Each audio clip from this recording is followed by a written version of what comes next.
Hey everybody, today's 25th of January 2014. My name is Dan and welcome to a brand new wrestling podcast here on YouTube.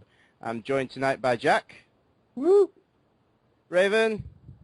Hello, the buzzards. Hello. And John. Hey guys, how are we doing tonight? Pretty good. Yeah, it's bloody hot in this room.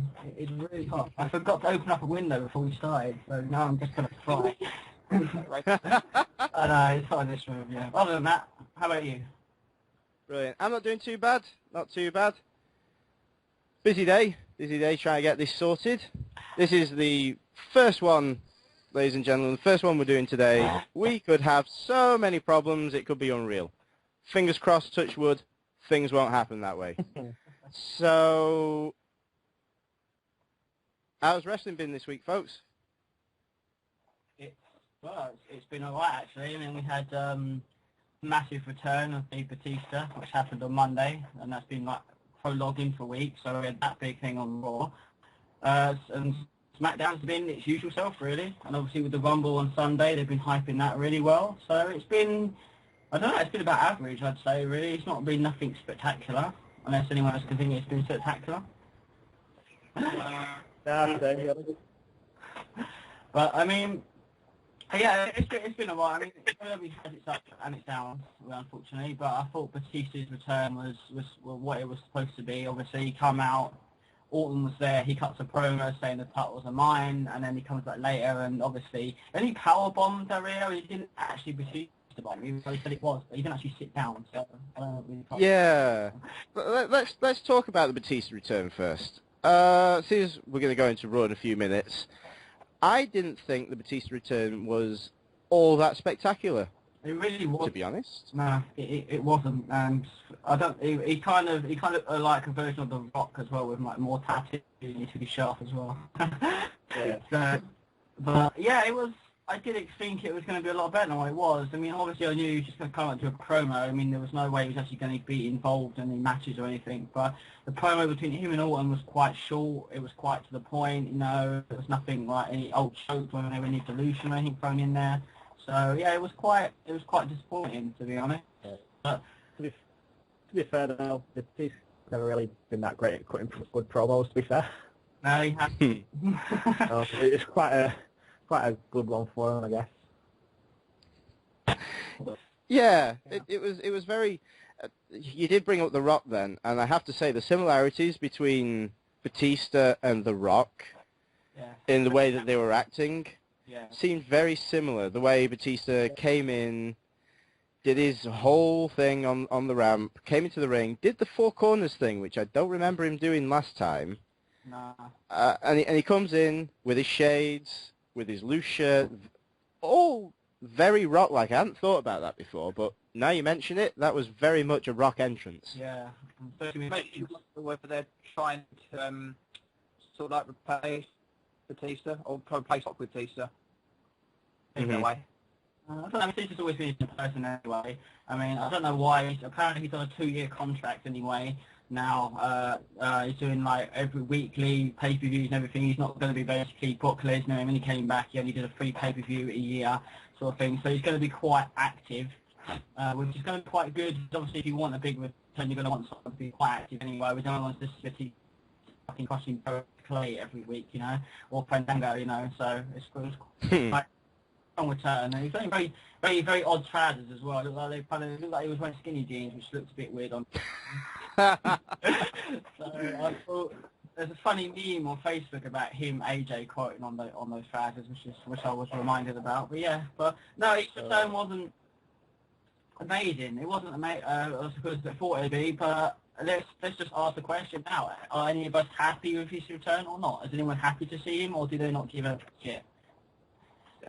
I'm glad to see him back, but I don't really say I'd miss him if he was to go away again in the next 3 or 4 months. Yeah. Yeah. If he was to go, yeah, I don't think I would really miss him at all. No, I think it depends on which Batista we get. Now, 4 years ago when he left first, he was doing really good matches with Cena, doing really good matches with a number of other people. Definitely. And he was working his probably his hardest that he's ever worked in his entire career, going back to with Devon, Evolution, all through that, was never someone who stood out. Then, when his contract was coming to an end last time, he really put his work shoes on and left in a really good light. Yeah. If we get that Dave Batista, brilliant. Yeah. I will look forward to those matches. I mean, put him in with Punk, put him in with Daniel Bryan, put him in with another one to bring up, Alberto Del Rio, with his interaction. I wouldn't mind seeing a Batista-Alberto Del Rio match, possibly at Elimination Chamber. They probably will be one, since obviously Batista bombed him on Raw, so he's going to want revenge like for that or like sort of something. So, but I would. Go on, John. Oh yeah, that was all over a Twitter dispute, though, wasn't it? Well, yes, it was. That was a very open discussion between Batista and Del Rio. Yeah. Not sure whether that was storyline or... Michael Cole mentioned... Michael Cole said they were very verbal on Twitter, but he might have just said that to make it seem like they wasn't, like, arguing. Instead of said it was just, like, storyline based. WWE doesn't have any problems, you know. We do all storyline, even on Twitter, my arse. It was very work-shooty. Yeah. Almost. Very blurred lines there. Yeah, I agree with Dan. And I think it's... But if we're getting like the spotlight Batista, like the heel one, the one that, you know, that kind of had good matches with John Cena, even though he basically crippled him with that powerbomb, but I think that was basically Cena's fault anyway. I don't know whose fault that was.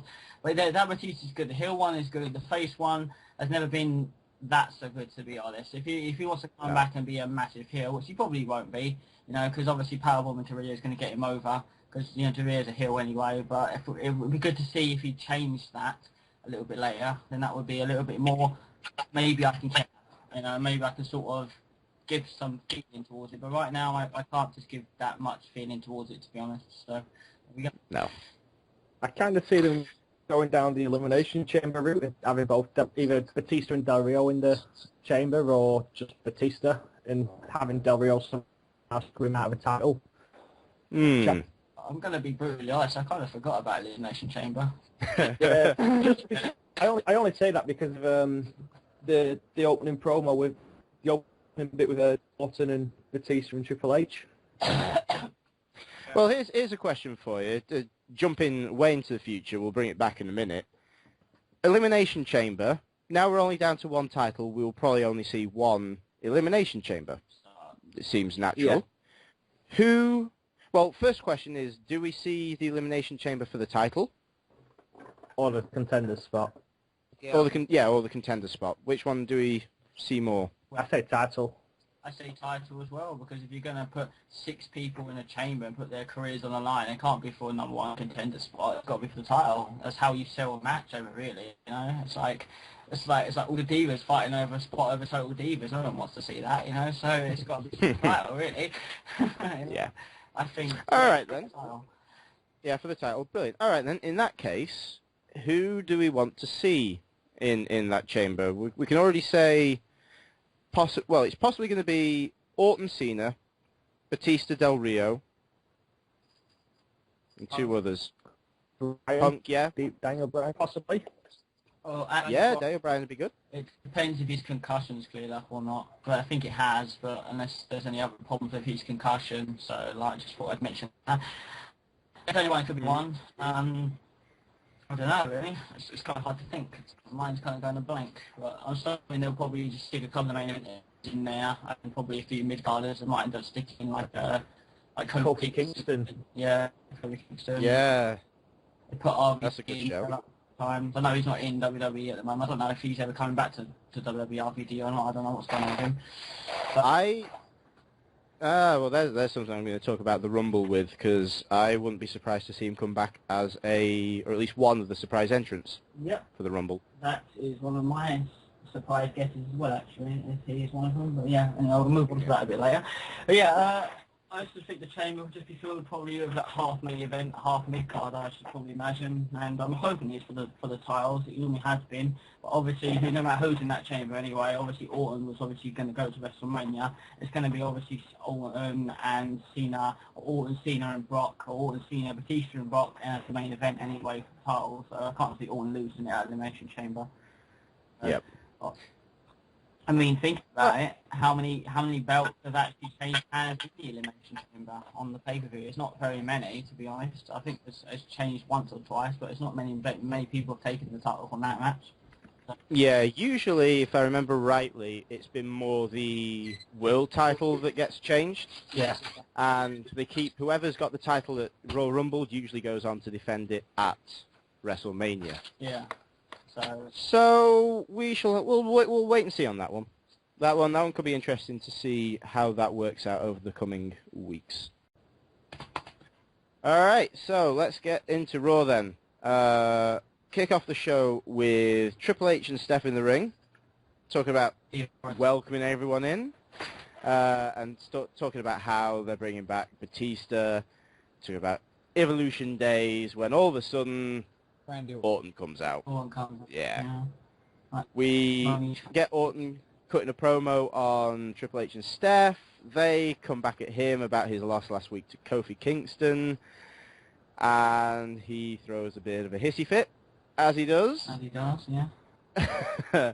So he's then threatened with the match tonight with Kofi Kingston, a rematch from last week.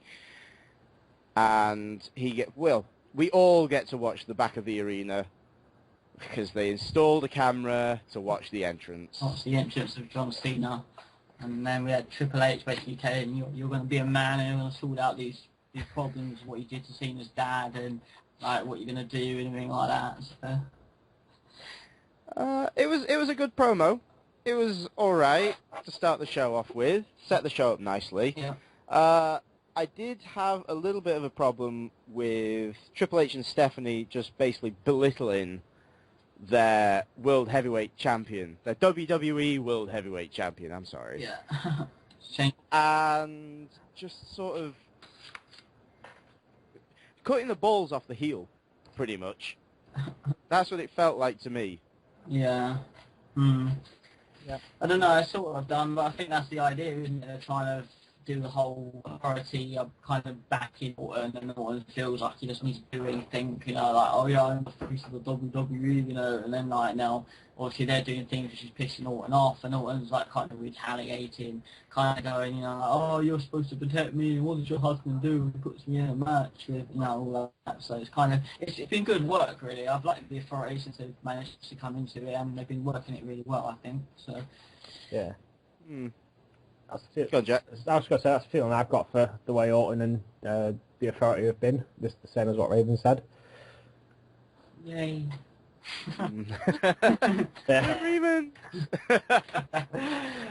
But yeah, it was a good opener, and obviously Batista came out, and you know, with the skinny jeans and the Rock looking like, you know, comes out and basically says, I'm here, if you like it or not, those titles are mine, you know, whatever, you know, just like, yeah, and then it pretty much ended just after that, so.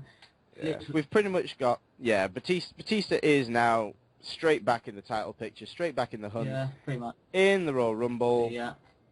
Raven, just backtrack. You said that Batista referred to them as titles. Isn't it a title? Oh yeah, I suppose it is. I keep thinking it. Yeah. Well, is it? Oh, he's still carrying two belts. No. I kind of thought they may have maybe fused it into one now, made like a different belt, like to call it as holes in the two belts. I'm not sure really what they're doing with it, but I see it as two belts. So that's why it's a title, even though it's supposed to be one like major championship, but it's two belts to me still. So I think they'll retire the big gold belt at WrestleMania. Yeah, that's my feeling.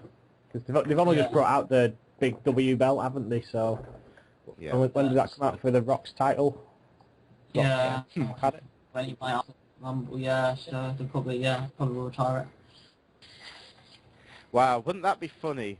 Batista coming back as a Rock lookalike, goes on to WrestleMania, wins the WWE title, lifts it like the Rock from last year.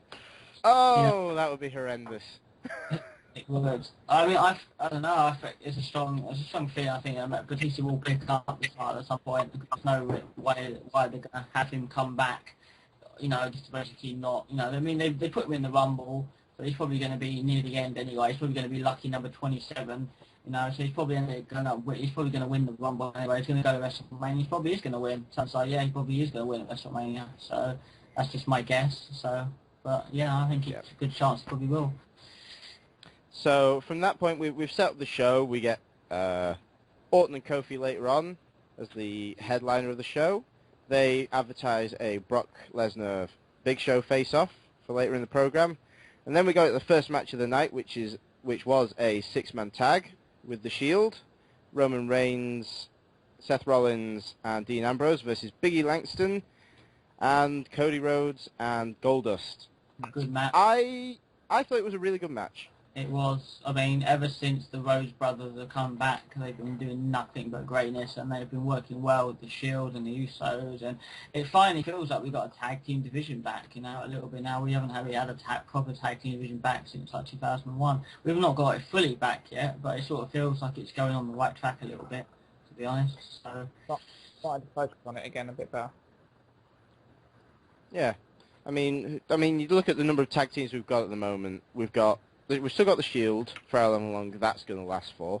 well, We've got the Usos, we've got the Rhodes brothers. Who else have we got? I don't know. We did have Single Song until a couple of weeks ago, and I suppose see how that's turned out. kind of getting the Outlaws back again. I don't know how long they're going to stay though. But they're Anyway, doing like, they've even got a title match for Yeah. the Outlaws. yeah, on the keep. Yeah, Which is pretty funny in itself. But It's funny that kickoff. Oh, excuse me. yeah. So I really enjoyed that match. What did you think of it, Jack? Yeah, it's the same. It's a good, solid match. It is a nice little tag team division going on at the minute. It's boding well for the rest of the year at least, in WrestleMania. It'd be nice to see a tag team actually stand out. Yeah. I mean, I don't think we've actually had any decent tag matches at WrestleMania in the last few years. I think So maybe we could have something for WrestleMania, maybe a four-way tag match. That could get a lot of people on the show. Yeah. That wouldn't be too bad. I think the last tag match I enjoyed at WrestleMania was 18 when it was the Dudleys, APA, Hardy Boys, and Lance Storm and Christian. Wow, and that is going back some years. Yeah. A long time ago since we're in WrestleMania 30. Very long. So Yeah.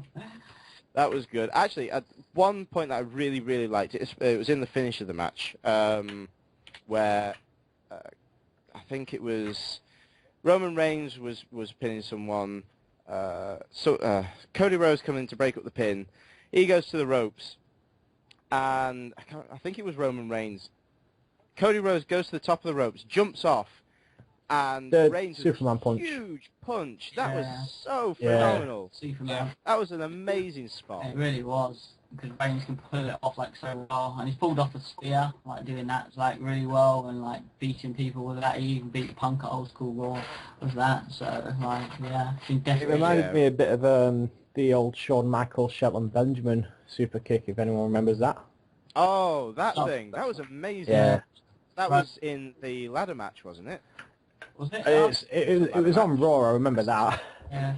It was on Raw. I think it was like a singles match, and yeah, he just jumped over the ropes and then just went straight into a Sweet Chin Music, which probably had to hurt Benjamin probably quite a lot. But it looked bloody amazing. Yeah, that was one of the greatest points of that match. So that was a really good match. I'm looking forward to yet more brilliant tag matches coming up. And I think Biggie Langston is in the Rumble, I believe, as is all the Shield. Yes, they are. Whether Cody and Goldust will be in the Rumble, even though they do have their title match, we'll wait and see on that. It's not the first time that's happened, where someone's been on the match. I think they are. I'm sure I've heard JBL say brother versus brother when it comes to the Rumble. I'm not completely too sure, but they might be. I don't know, but I haven't had any like official confirmation that they are going to be. So. Nah. Okay. Well, after that, we end up with the Daniel Bryan promo with Bray Wyatt afterwards. Yes. So I just had to fit that in at this podcast to get a good yes chant going. Yeah, I thought you might. I mean, I like Daniel Bryan. I have hated the way that they put him with Bray Wyatt. It didn't make sense. It didn't mean anything, and after 3 weeks, we're already splitting them apart almost. I thought it was good. I liked it. Sorry, I just interrupted someone there. Sorry. I liked the fact he went with the Wyatts. It was a report ages ago that they were going to get a new member anyway. But I didn't like how it was broken up so soon though. Maybe because WWE realised that they didn't really need him in there. But I thought it was good he went to the Wyatts because it was different. It's something different. It wasn't just like the Wyatts breaking people down, and showing that they're dominant like what the Shield did when they first came in. It's something different. They've actually broke someone down and made someone enjoy, and that's why I enjoyed it. It was a lot better. Well, go on, John. What? Oh, I thought you were about to say something. I keep seeing bits flickering up, and I'm like, well, who's actually going to talk? So, well, I really have two mixed feelings about the whole thing. It would have been nice if they'd gone ahead with the cliffhanger a few weeks ago on Raw and done something with it that was really gripping and entertaining. But it wasn't. It really wasn't. What, there was really something to it. Yeah. The whole thing, it was just, he joins the Wyatt family and then a couple of weeks later he's out. What was the bit? Yeah. It was. He did it in a good way in the cage match, and everyone just exploded with yes chants. I do think it's a bit too early. I mean, like... It would have been nice to see it go on to WrestleMania, perhaps, and I think all end in a big match up at Mania. Yeah, that would have been good. Or have it in the Rumble, when you could have tossed Eric and Luke and Eric out, and then Bray would have been like, "What the hell are you doing?" Something like that. It could have gone on for a lot better. I don't know why it's decided to end. I have no idea why, but it's leading to a match of Bray versus obviously D. Bryan at the Rumble, which is probably one of my most look forward to matches on there. Even though there's only 3 matches actually booked for the Rumble, not counting the Rumble itself. But yeah, it should be good between those two because they both can work really well. We know that Daniel Bryan is one of the most hard-working people on the roster right now, and Bray Wyatt is definitely well, you just got to look at him to know he's done an amazing job at what he's doing, especially from Husky Harris, sort of gimmick that he had before, and now he's completely changed it around and made himself a better gimmick, really, in my opinion. Yeah. So absolutely. So yeah, they're both great talkers, and I also like the way that with the Bray Wyatt part of it, he didn't shout. It wasn't a loud promo, or at least what other people would consider shouting. It was very passionate, very brooding. I seriously think that Bray Wyatt character could be amazing. Yeah. But they keep booking him in such a way that it feels as though he's just sort of there, not really doing much. Whether it's just this mastermind. You want him to wrestle more matches then? Is that what you... I would like to see him wrestle more. Yeah. Instead of rocking in his rocking chair. Yeah. I think that's what they're supposed to do. I mean, if the Wyatt family is what technically let's just call it a cult, really, or some sort of like divisional cult. And if you listen to Bray Wyatt's cryptic messages, I think it's good. He's not doing it overly too much in the matches because obviously Luke and Eric do the matches for him, and he only really gets involved unless he has to. So he is sort of like the kingpin, like the mafia. He sort of sits down, he does, what needs to be done, but he should wrestle a lot more. I think he should, personally. I think he should, definitely. He's an amazing wrestler when he does wrestle, so... Well, yeah, obviously. But yeah, he does amazing promos. Bray Wyatt's probably one of the best promo other than CM Punk and Daniel Bryan. Bray Wyatt's probably one of the best promos in the WWE roster. I can't think, other than Chris Jericho and Edge, who is better than Bray Wyatt on mic skills. I can't honestly think. So. Fair enough. All right, we'll move on from that. Next match. Oh dear. Think Bray Wyatt's still on the mic? I'm sorry, you don't think he is? I was talking to some people. I think he is. Anyway, yeah, let's move on. The next match. Now this was Total squash. Total squash. Fandango versus Xavier Woods. Lasted 10 seconds. 10 seconds, 15 seconds tops. I don't even know why this was on. I blinked and I missed it. Yeah, I was just about to say, yeah, I was rolling over, I blinked and it was over. You know, like Fandango kind of just got the win. I was thinking, what the fuck? It's a shame because I'm liking Xavier Woods on Raw now. He's another great talented wrestler. So you know, but now if he's starting to do little job matches like this, so I hope this is the last we see of this sort of match. You know, so. Well, Fandango got the pyro at the beginning. You knew he was going to win. Yeah. Yeah, true. So you don't need to really say any more on that, really. No. The less said about that, the better. I'd like to see Xavier Woods really get pushed at some point because he was Consequences Creed back in TNA. Oh, right. Okay. I thought it was him. Yeah. He was Consequences Creed back in TNA a few years ago, and I remember a number of those matches being pretty good. So if he's actually matured and you know, made himself a better worker, better wrestler, I think we could see some really, really good stuff from him. Yeah, he's talented, same as Truth. Truth is talented, but again, they're just like stuck under the rug, really, and not just given enough limelight. So, but yeah. Right, so after the Fandango Xavier Woods match, we went backstage with Kane and Brad Maddox, who were going over who thought of the great idea to bring Batista back. When Stephanie walks in and chastises Kane for, well, going after CM Punk the other week on Raw. Told him off pretty much. Yeah. So she wants him to go out to the ring with CM Punk and apologize. What a premise. What a premise. So Kane goes to the ring, calls out CM Punk. After about 10 seconds, Punk comes out, he gets in the ring, and Kane says he's sorry. He does. Oh. Which was silly in itself. And then Punk says, yeah, fine, no problem. I accept the apology, and then goes on to attack Kane himself. To attack him. Because obviously Punk wasn't just going to lay there and go, you know what, yeah, okay, they weren't going to hug it out pretty much, you know, it was obvious. So, if it was Daniel Bryan, they might have hugged it out, but it's CM Punk, so... But I mean, Punk had every right to, I mean, what happened, you know, a while ago, where obviously the Shield and the Outlaws basically jumped him and then he chokeslammed, you know, CM Punk on SmackDown, so he had every right to be pissed off at Kane.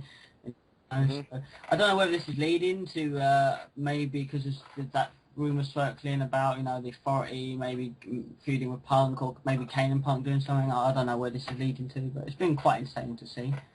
So it'll be okay. I'm not too big on it. I'm not particularly too fussed.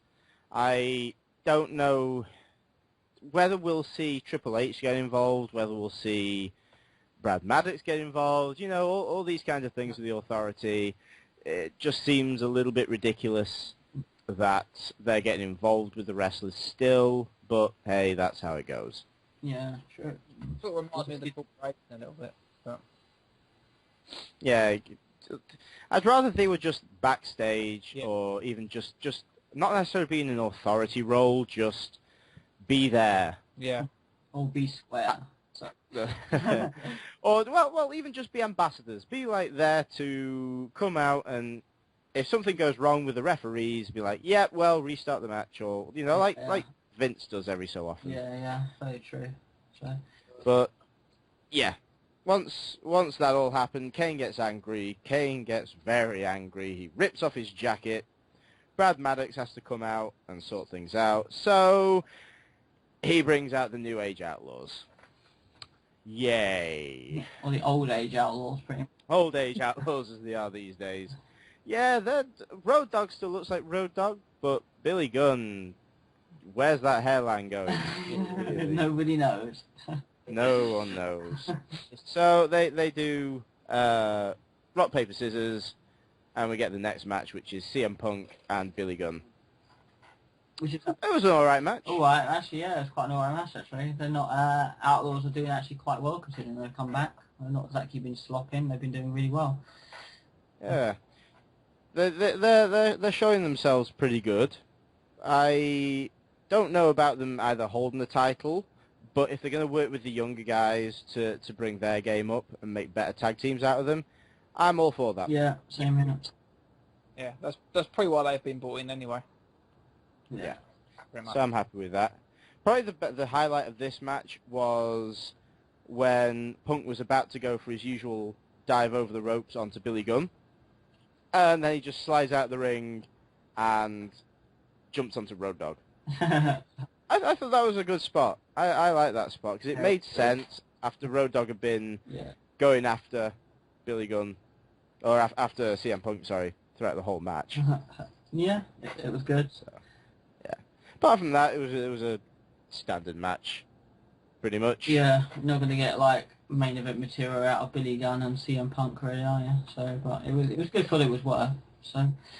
Yeah, nothing bad, nothing spectacular though. Yep.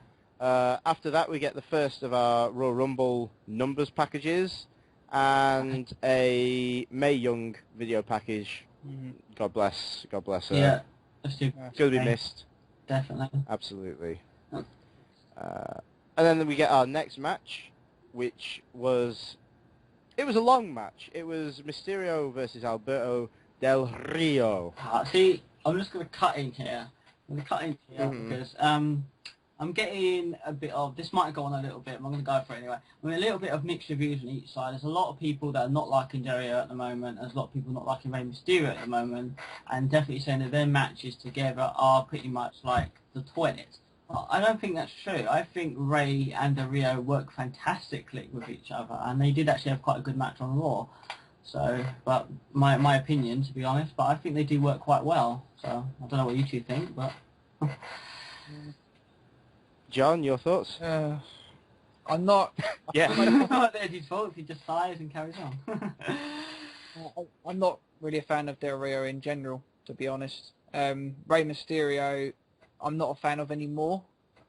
So I used to be back in the day, but those matches are okay at the moment. But to me, nothing spectacular doesn't really interest me. Yeah, that's just my. I have to agree with John on this. That match last night, the match on Raw, was dead. Yeah.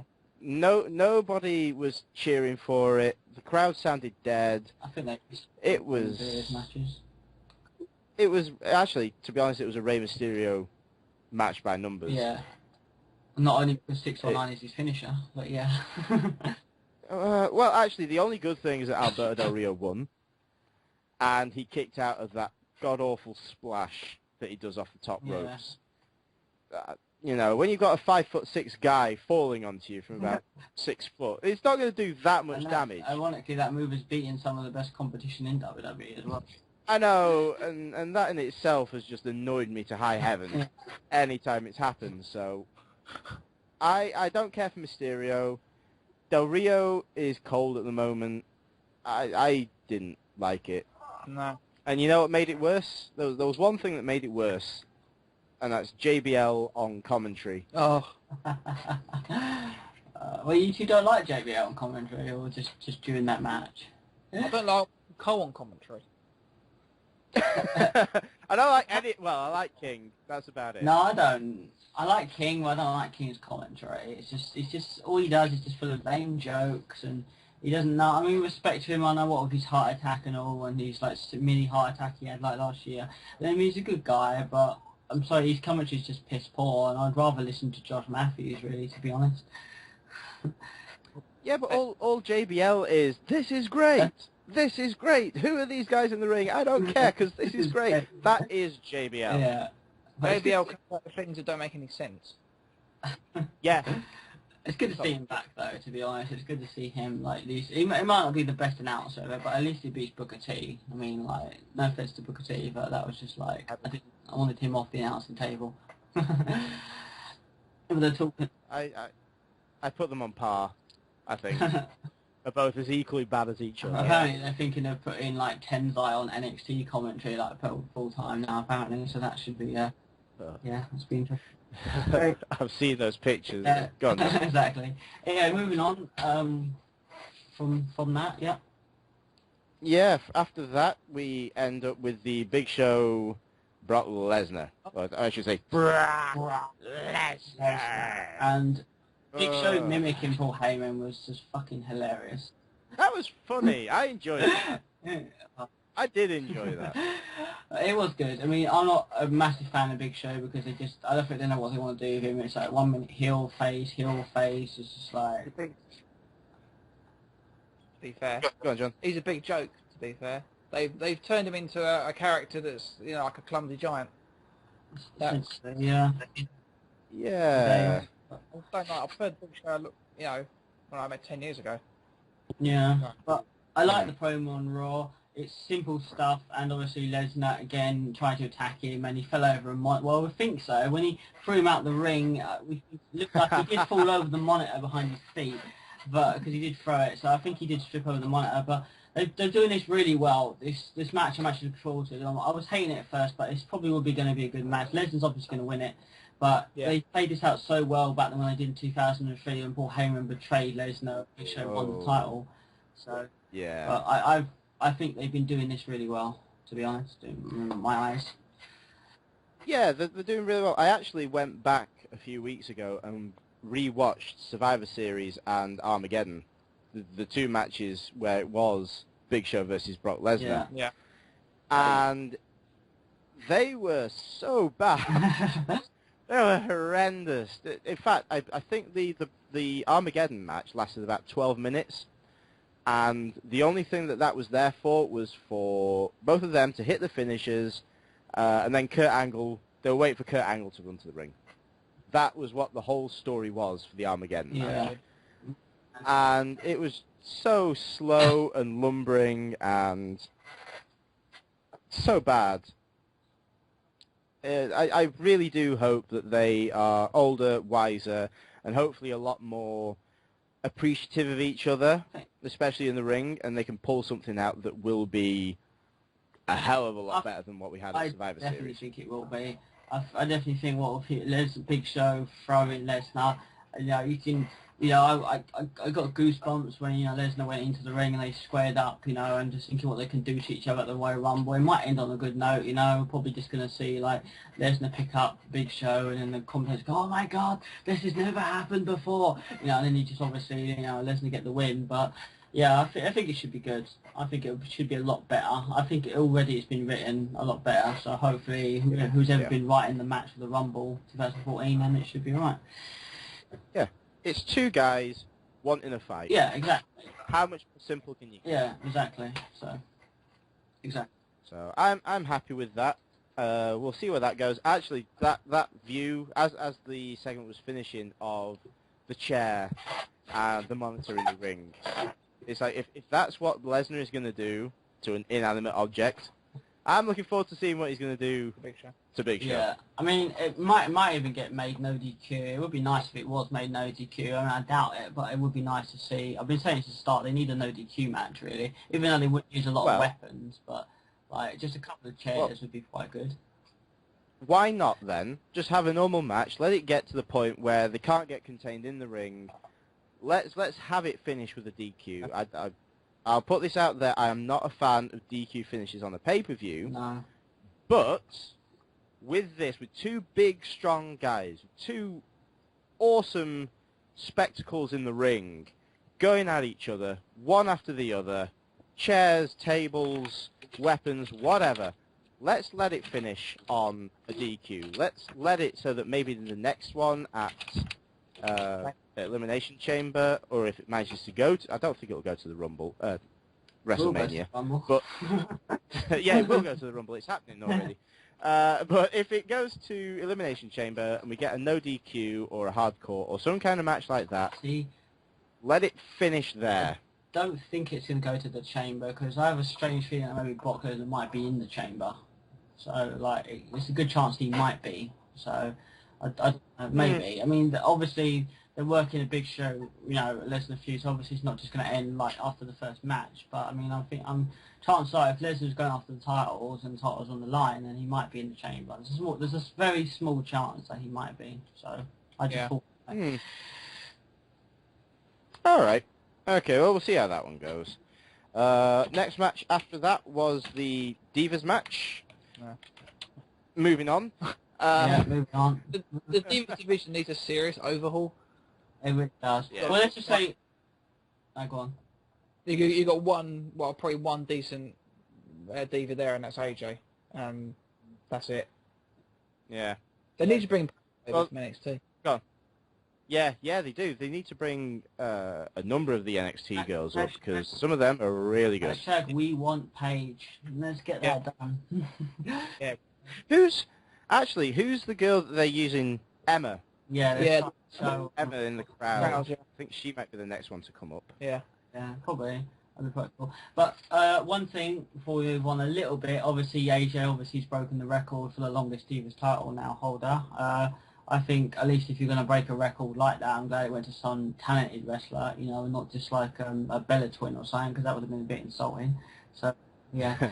So I do like the whole Tamina Snuka with AJ. I can probably sense them maybe breaking up soon after AJ hit her in the face with a cake. I can't remember when that was on, but yeah. But I would like to see Tamina Snuka actually go towards actually wrestling again at some point, because she's not actually too bad. So yeah, maybe we'll see Tamina as the next Divas champion. I'd like to see that. I'd like to see them two feuding after they've teamed. That'd be good. I'd like to see them use her more. Yeah. So. Yeah, I could see that happening as well.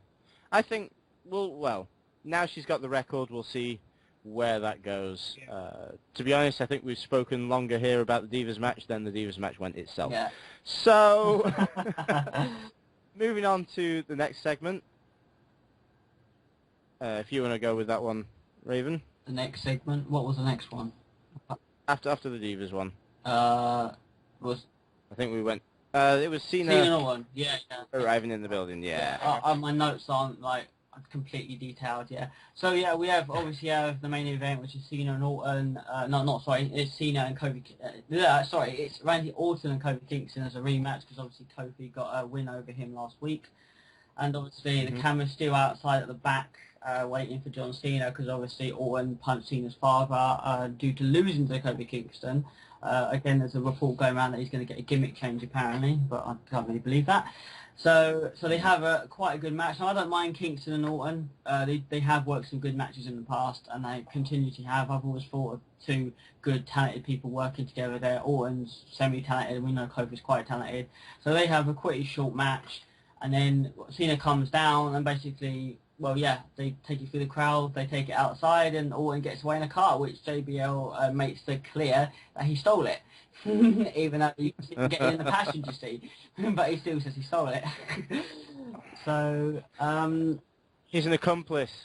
He didn't steal it, he was an accomplice. That's what I'd expect JBL to say. I love when Michael Cole proves JBL wrong, or loves to try to. And JBL knows he's fucked up, but he still tries to back himself up, which is quite funny. So ending with, obviously, Orton slithering away, as many people like to say, and Orton and Cena going over, obviously stronger, because he didn't get his hands on him, but obviously he's going to get his hands on him at the Rumble. So what do you think? Good ending? A weak ending? Okay? I thought it was a good ending. I think if Cena had got to touch Randy Orton at some point, that would have totally killed the segment right there. Yeah. Because the whole point about building this up, it doesn't matter how many times they've touched each other and wrestled in the past. Touched each other. Doesn't matter how many times they've wrestled each other in the past. Between the big matches, you want to try and keep them apart as long as possible. Yeah. And without them touching, with Orton getting away, no matter how much Cena really wants to get at Orton right now for going after his father, keeping them apart, not touching, great idea. And the Orton-Kofi match was good. It was good, probably as good as last week's. Yeah. They always do good matches, in my eyes, I think. I don't think they've ever had a failed one, but, there we go. It's like Orton RVD.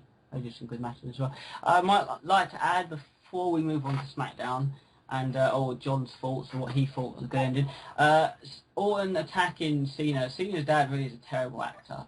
You know, it's just, and I don't see why the whole Orton attacking Cena's father. I was like, what is this, like 2003? Didn't that already happen like a couple of years ago? Yeah. Why are they just like reusing stuff? Why can't Orton do something else? You know, why can't I'd rather have seen him like attacking a random fan that was related, or John Cena's sister or something, you know, or his mother or something, you know. But you know, we have to go with the same stuff. So anyway, there we go. Anyway, John, what do you think? Good ending? Bad ending? It was a good ending. Yeah. Good ending. So we all agree that was a good ending. So that's good. Excellent. So that was your Raw. Thumbs up, thumbs in the middle, thumbs down, thumbs in the middle. Thumbs in, yeah, I'll give it. Yeah, I'll give thumbs in the middle. Yeah, it was not talking amazingly good, but seeing Batista back was okay. Yeah, so yeah, thumbs in the middle. Yeah, thumbs. Yeah, it was solid. There wasn't anything truly bad, but there wasn't anything all that standout. No, I mean, either. yeah, I mean, Fandango beating Xavier Woods in like 10 seconds, that was truly bad, but other than that, nothing else was that bad, so. Yeah, it's a Fandango win. It means nothing. I'm actually a fan of Fandango, actually, and it's just, so, there we go, so. Oh. Alright. Well, that was your Raw. Let's move on to SmackDown quickly. I haven't actually had a chance to catch up on SmackDown yet, so if you guys want to let me know what happened, I'll give my opinion. Where it's needed. Okay, SmackDown was, as it is, it was quite shit, to be honest. There's nothing amazingly. I haven't really had any of the matches written down, what Dan did, and he went through details. I've only written down some things that happened I thought was necessary, so this isn't going to be an amazing thing. But the main points, obviously, we had is Heyman again comes out to confront the Big Show. Big Show comes out again, calling out Brock Lesnar, saying that he wants to face him now. But Cena, Paul Heyman again comes out, cutting him down, saying that how Lesnar will beat him at the Rumble, and then he will continue to beat up the rest of the roster, apparently. So I thought that was quite interesting. Yeah. Okay. So, yeah, that was quite interesting. John, did you? Yeah. What did you think? Yeah, it was an interesting segment, to be fair.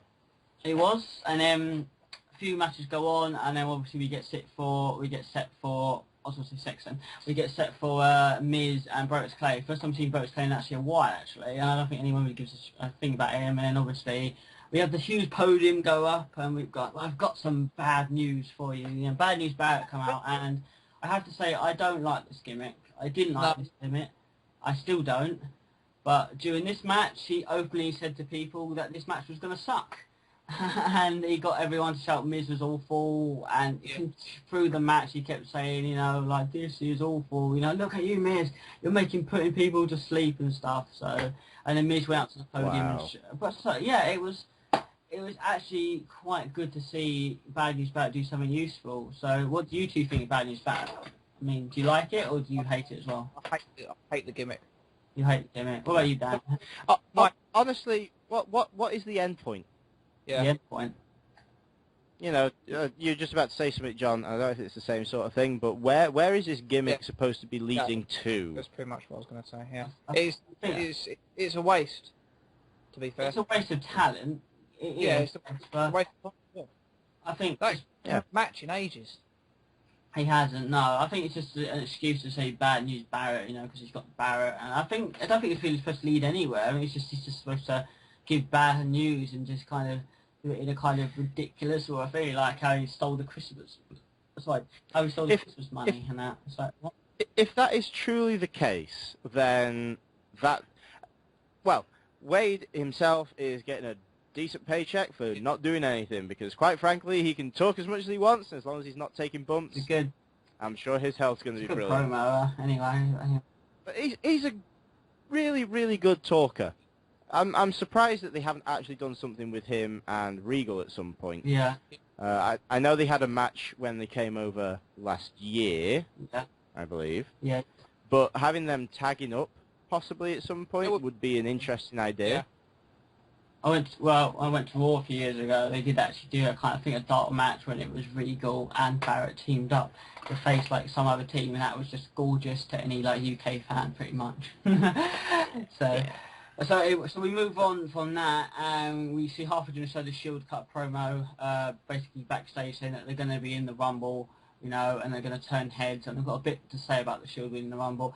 It ends it with Roman saying that he's going to win the Rumble, he's going to go on to WrestleMania, and he's going to win the W title.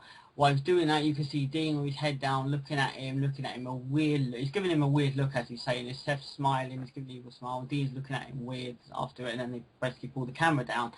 So, which is weird because I don't know what's going on with the Shield. First minute they were breaking up, and now it looks like they're staying together now. So I don't know what's going on with the Shield right now. So it seems to me that maybe there are cracks starting to show in it. Yeah, there was stronger cracks, you know, about a few weeks ago, to a month ago, than there is now. I mean, now they're still winning matches, and Dean Ambrose seemed happy that Reigns beat Punk on Old School Raw and stuff like that. So it's less cracks showing. So, hang on, excuse me. I don't see them breaking up until at the very least WrestleMania. Yeah. I see them staying together. I expect maybe they'll do a spot during the Rumble where they will have one of them accidentally eliminate another one. Yeah, I was kind of thinking that, Roman might throw Dean out, like sort of thing. Yeah. So one of the smaller ones, Dean would be the perfect example, because then Dean could be really angry at the fact that it'd probably be Reigns. I would assume it'd be Reigns that would do the deed. Yeah, like kind of Roman throws Dean Ambrose out, and then or he throws just him out, and he goes, "Oh, you threw me out," and it's like, well, there's no friends in the Royal Rumble anyway. So I was sort of thinking that might happen. So it could happen. So I see that happen. Go on, John. Yeah, more of a reason to create a storyline out of it between Dean Ambrose and Roman Reigns. Yeah, definitely. Absolutely. So we move on. We get a word that Kane is going to confront CM Punk again over what happened. It wasn't really interesting, the promo on SmackDown between Punk goes to the ring, does his usual sell. We now obviously learn from Raw that he's going to be number one in the Royal Rumble, which is obviously very different. He starts going on about he's the best in the world and that he's going to win, he's going to go on to WrestleMania. Kane comes out and again tries to mindfuck him. Tries to say, you're number one, not many people have won at number one, only a few people, and then basically Kane just says he's the best in the world again, and then that just basically ends. The main match of the night was a 10-man tag. I can't even remember who it was between now, because I'm an idiot. John, do you remember who the 10-man match was between? Because I can't remember. There was, I've got it right here, there was Dean Ambrose, Seth Rollins, Roman Reigns, Billy Gunn, and B.G. James. Yeah, versus Cody Rhodes, Goldust, Jimmy and Jey Uso, and Big E Langston. Yes, and it was a good match. Quite a shortish match, but towards the end, it was a really good match. Everyone hitting finishes on everyone, Road Dogg hitting the pump handle slam and saying, suck it, turning around, taking, and finish after finish after finisher. And everything breaks down. The referee was like, oh, I've had enough of this, rings the bell, so all chaos breaks loose. People start running down, the Miz comes down, other mid-carders come down, and obviously then music hits, CM Punk comes out, he looks at the camera, smiles, says time to go to work, he runs down and everyone's just brawling, obviously to hype for the Royal Rumble. Yeah. Michael Cole obviously going, this is what it's going to look like at the Royal Rumble. We're thinking, anyone with a brain who watches WWE will know that anyway. So SmackDown, absolutely. So SmackDown ends just like that, which is a good way. Again, they always see SmackDown basically having it, obviously ending that way. A huge fight. It's the same. What, John? It's the same every year. It's the same. Exactly. Yeah, it's the same every year. So that was SmackDown. Wasn't brilliant. So let's move on now to the last bit of this cast, the Royal Rumble 2014. And I'm going to say right now, one of my favourite pay-per-views still running on the WWE pay-per-view card, along with WrestleMania. So we've got... Yeah, Royal Rumble every year is one of the most unique matches that there will ever be, and is one of the best spectacles and pay-per-views of the entire year, no doubt. We've got a lot to say on this. I don't know how long we've got left of this, but we've got a lot to say, so let's just push it for time. Right, so we've not got a lot of matches done. We've only really got the kickoff, which is obviously Outlaws facing the Usos for the title. Sorry, not the Usos. No. Versus Goldust. Cody Rhodes and Goldust. Yes. For some reason I thought the Usos were champions. Which in itself, I was saying to Danny just the other day that I think it's an insult that they're putting tag team title matches on the kickoff. Again, it's just you would have thought they would have hard. Go on. Yeah, we'll put it on the main card, yeah. So I think the only match we got planned for the Rumble is, other than the Rumble match, is I think D. Bryan versus Bray Wyatt, which is going to be good. Yep. Brock Lesnar versus Big Show, which is going to be good. Mm-hmm. And I don't know, I think that's it, isn't it? Is there only 3 matches? There's Orton versus Cena, Oh, no yeah, DQ, yeah, that's it. no interference. Oh, is it no DQ? No DQ, no interference. I didn't know it was no DQ. Wow. Okay, so that's even better. So yes, we got Cena and Orton. No US title match. No Intercontinental title match. I know both of them are in the Rumble, but there's still none of that. No Divas match booked either, but I'm sure they'll sling that in. So should we talk about the matches, or should we just go straight into the Rumble match itself? Well, we'll talk about the matches bit by bit. We'll spend a couple of minutes on them. First match of the night, obviously going to be the tag champs. Yeah. Cody Rhodes and Goldust versus the New Age Outlaws. I fully expect it's the pre-show. Hardly anyone's going to watch. I fully expect Rhodes and Goldust to retain. Same, yeah. I expect it's going to be a good match, but like, Goldie and Cody to retain. Yeah, definitely. Oh yeah. The panel thing also, before I forget, they putting people on. I think it's actually filled with legends this year. I think it's can't remember. I think it's like Ric Flair, Shawn Michaels, and Mick Foley. I think apparently. So. Yeah, it is. Yeah. It is, absolutely. That'll be a fun panel. I think, obviously, you've got Royal Rumble entrants and Royal Rumble winners in Flair. Michaels. They're going to be on the panel. They're going to... Michaels is a winner as well. Yeah. They're going to definitely give a good side to this. I think rather than have one of the superstars who...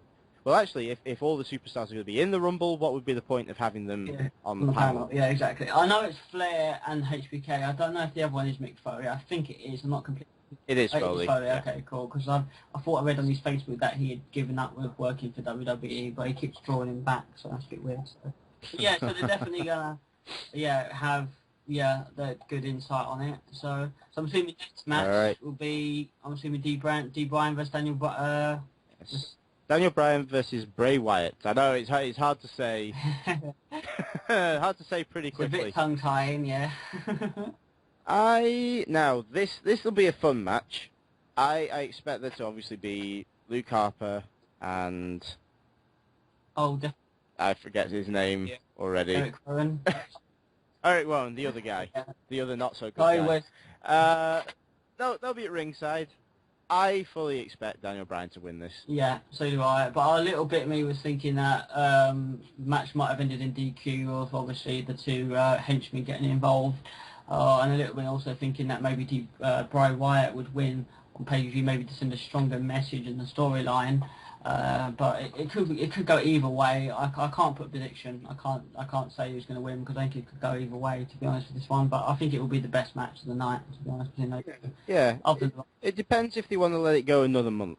If they want to let it go to Elimination Chamber, I don't see why, personally. But if they do, Wyatt will win. Otherwise, I think this is cut and dry. And Elimination Chamber usually has bad matches on the card anyway, so booking D. Bryan and Bray Wyatt would actually probably be a fucking improvement, to be honest. Possibly. So, John, what do you think? D. Bryan or Bray Wyatt? Bryan. Yeah. Pretty much. Yeah, so there we go. So, and next? So the next match on the card will be Brock Lesnar. Brock Lesnar. Yeah. Big Show. This, I gotta say it like that. Paul Heyman says it like that. Everyone's gotta say it like that. Because he just does it so cool, you know. He like the man or not, you know. And the Paul Heyman DVD is coming out, or set to be coming out for August, and that is going to be bloody amazing. Anyway, yeah, he does says it quite cool. So we're talking Lesnar Big Show. We've obviously spoken a little bit about this already. I think it's going to be quite good if the hype it's been building a lot better than the 2003 feud. So I think this match will probably be good. Could end in a DQ, setting up for another match because obviously they might not care. Lesnar might do whatever he can takes to beat the Big Show. So he might get in a steel chair, you know. So we don't know. It could end either way really, but my money's on Brock Lesnar on this one. So. My gut feeling. I want to say Big Show. No, come on, Matt. Really? Big? I really want to say Big Show on this. No. Big Show. because I think he's bigger, he's taller. I don't. See, you put the seed of doubt in my head now, and I hate you for doing that. Yeah. But Big Show's been here longer. I think. I truly think that Brock Lesnar can go over the top. I think he's going to take himself out Yeah. by doing something. I think Big Show's going to take full advantage of that, and I think Big Show's going to win, possibly by DQ. Possibly. Could be. Possibly by DQ. I mean, we know listeners, like, I mean, from what I'm Raw, you know, I mean, like, I want, what I do, let me just take a breath. What I don't want from this match is, again, Brock Lesnar to scream. Because all we need is another music video of him, like, screaming and more memes. So, like, that would be horrendous. yeah, exactly. So hopefully he doesn't get too carried away and scream. But, I mean, we might even see the table being used. A table could easily get used in this one. You know, it's just like, I mean, anything could happen in this one. Not a lot of people looking forward to it. I was reading online predictions, but I am looking forward to it. I do think Brock Lesnar will be booked strong and he will go over. So, okay. What about you, John? Lesnar or Big Show? Or me or Dan, pretty much, because we're voting the same person. Different people. I'm going to have to agree with Danny on this one. I think Big. Yeah. Really? I think Go on. Why do you Heyman's think? going to get involved somehow. I don't know why. Oh. There is the Heyman factor too. Yeah. But there's also that he's a weenie little coward, and Big Show could probably just easily push him over. So he's not like exactly. He's got like an ace up his sleeve, as he. He's not like you get right back so like to come down and help him, is it? You know, it's because Brock doesn't need help. So it's good. We've got all different opinions on this, and either way, it should be another good match, another strong match booked. And now we move on to Cena and Orton, the match. Yeah, let's do that one. Cena and Orton for the WWE World Heavyweight Championship. No disqualification, no interference. The match where I'm probably going to be taking my toilet break while Randy Orton comes in. Because he takes like forever to come to the ring, you know. But John, I'm going to throw this to you first. Go on, let's get you My first. prediction. I think straight up Orton's going to win. Yep. Yeah. Yeah. Yeah. I think if they're gonna make the title change hands to Cena, it's going to be at WrestleMania, because Cena is their golden boy. Yeah. I mean, if Cena's going over, it's got to be a WrestleMania win. It can't be a simple pay-per-view win, can it? You know. So, but yeah.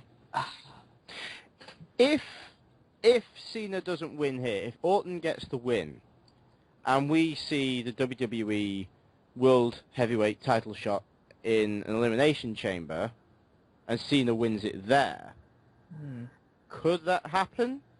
Or is that just being a bit too fluky? Would it be the wrong time to actually do a title change? That's been a bit fluky, I think, now. Sorry to disagree with that. I think it's been a bit fluky. But it could be. I mean, I think I can speak for everyone, and every WWE fan, you know, like, can say that it's unpredictability and sometimes predictability when it comes to Cena in title shots. Like, sometimes if he's going to be in a title shot versus the Big Show, we automatically know that he's going to take home the gold. But if he's versus CM Punk, it's not always a factor. You know, he wins a lot of the time, so it's going to be hard to see Cena actually be beaten by Orton, you know, by that Rumble. So it's going to be very different. So, but Cena could win the Elimination Chamber, and it could be. I don't know if they're planning on doing like a 4-way or 3-way for WrestleMania, or Cena and Orton again. But I don't know. My opinion is I think they're going to keep the title on Orton for a while at least, with whole authority. So yeah, I'm going with Orton as well, because I just can't see John Cena. I was going to say Orton could win by DQ, but he can't. I don't see why they're making this match no DQ, because they're not exactly. It's just going to be. Let's just call it as it is. It's just going to be slow headlocks, a couple of Irish whips, and a few drops. The match is going to be fucking boring. Let's just be honest. You know, it is going to be boring. We know the Rumble match is going to be next. We're all going to be going in our kitchen. We're going to be making pots of tea, drinking up beer, going to the toilet, thinking, "Wow, that Divas match we might or may not have seen was actually good." So, I mean, all right. Don't wish to be horrible, but Cena and Orton don't exactly have fantastic matches, in my opinion. You know, so there we go. We've seen it enough. Exactly. Same with Triple H and Orton. It was done to death. So, there we go. Okay. So I'm going to say Cena wins, and wow. we're going to move on. I'm going to say Cena wins. You're probably right. You know, deep down, we all know it. We all have that gut feeling, that Cena gut feeling with him smiling, going, "You can't see me," you know, knowing that he's going to win. You know, so Yeah, I truly think that Cena is going to win. If we go by the last Raw, pretty much predicts how the pay-per-view is going to go, with Orton running away and Cena chasing after him. I fully see Cena taking the gold. Yeah, this could happen. Yeah. So now we move on to the prize match of the night, the Royal Rumble, the 30, I think it's 31 and not 40 this year again. No, it's 30. Thank God they changed it back to 14. I did like it as a one-off, but it got really so... Yeah, the 41 was horrendous. A bit too much. I think a bit too much. So we did the 30. Right, before we start anything, let's... what about returns? Who thinks who's going to return? Well, do you want me to go through who's in it first, and then we can sort of see who might fill in the last spot? spots? Is there a list in it? I didn't really know. Yeah, I've got a list here. We've got CM Punk as number one, which Kane stated on Monday night. We have Batista, obviously. Then we've got Alberto Del Rio, Biggie Langston, The Miz, R-Truth, Xavier Woods, Kofi Kingston, Cody Rhodes, Goldust, so they're definitely in from the tag match. Rey Mysterio, Fandango, Roman Reigns, Seth Rollins, Dean Ambrose, Eric Rowan, Luke Harper, Damien Sandow, Jimmy and Jey Uso. Now, the one of those that really stands out to me who isn't in that is Bray Wyatt. Yeah. I realise he's in the match with Daniel Bryan earlier on in the match, but as I've said, people who are in matches earlier on in the night can go into the Rumble match itself. So it wouldn't surprise me if he gets put in along with Daniel Bryan as well, depending on how that match goes. God, excuse me. So, yes. So there's 20 people right there. It doesn't scream excitement. It doesn't scream main event to me. No, it doesn't scream main event to me either. Maybe they got reserve then.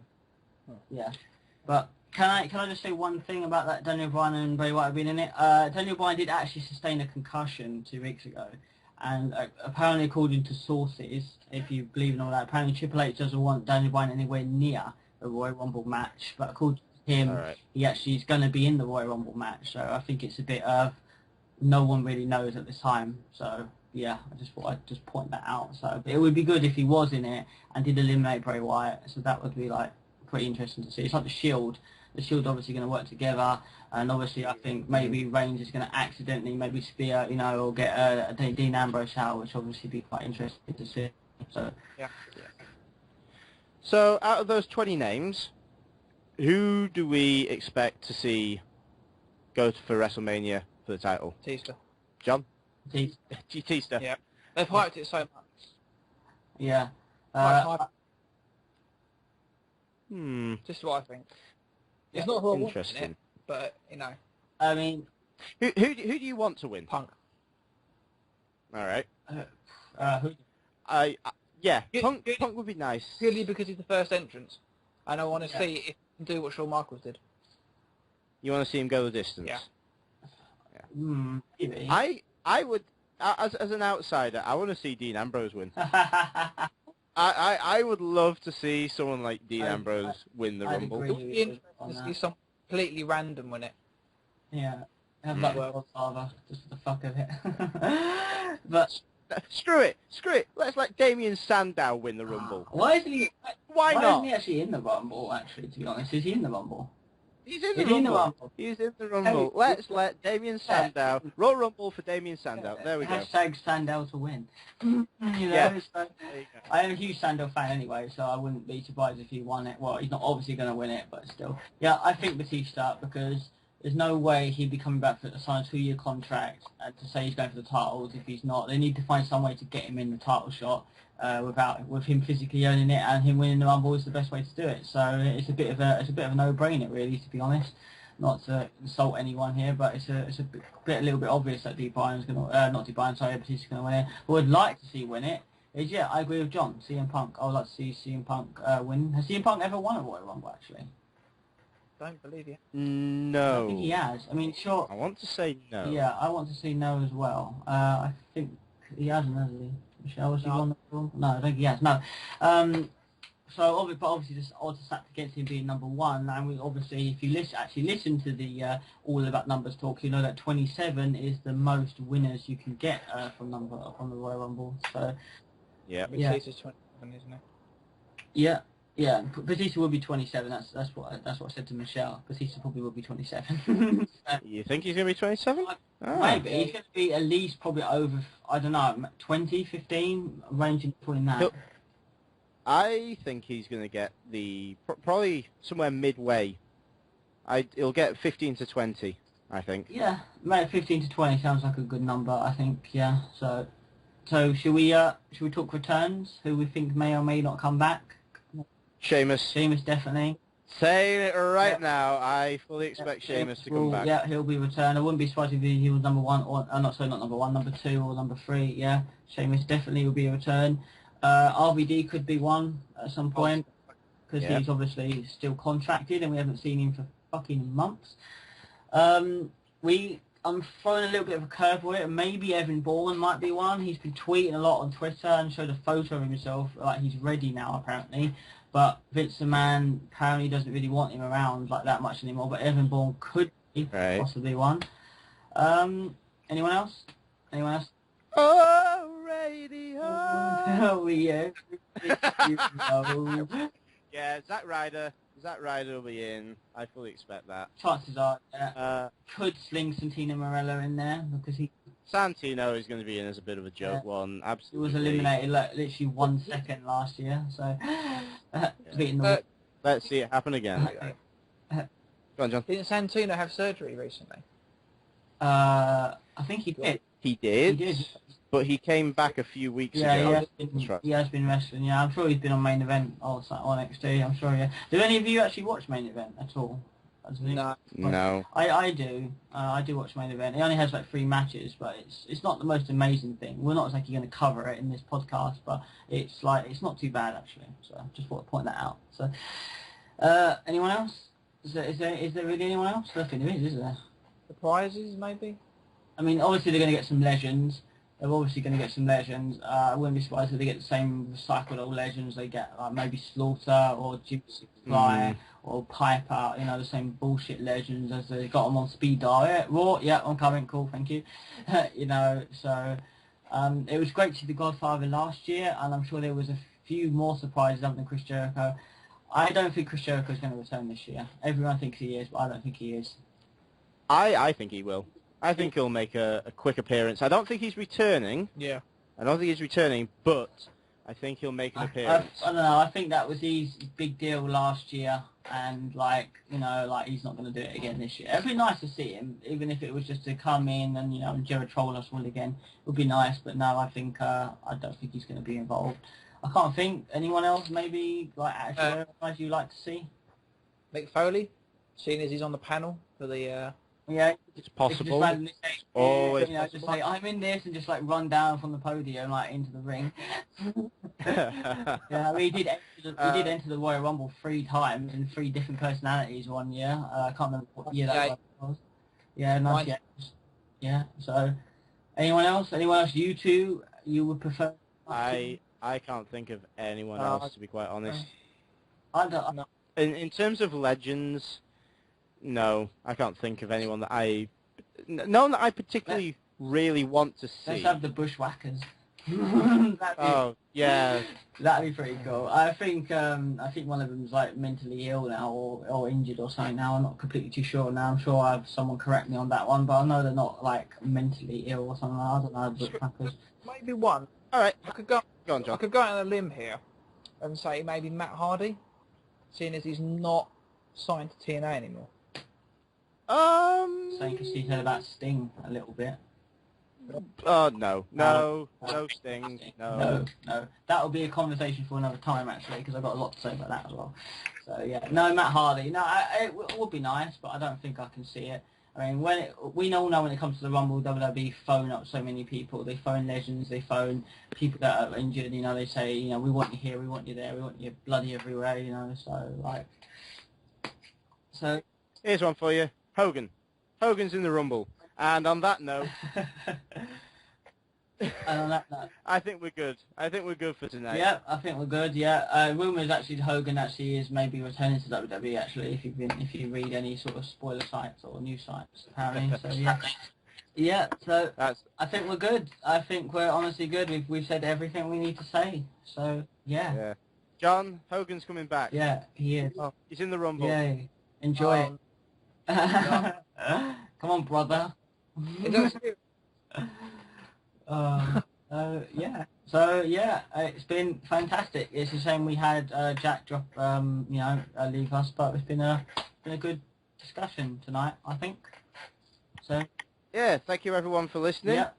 Yeah. Thanks to Jack. Unfortunately, can't be here at the end with us. Thanks to John for joining us. No worries. Brilliant. And thanks to Raven. Thank you. Follow the buzzards. Thank you. And we'll see you all next time on the next Wrestling Podcast. See you then. Bye.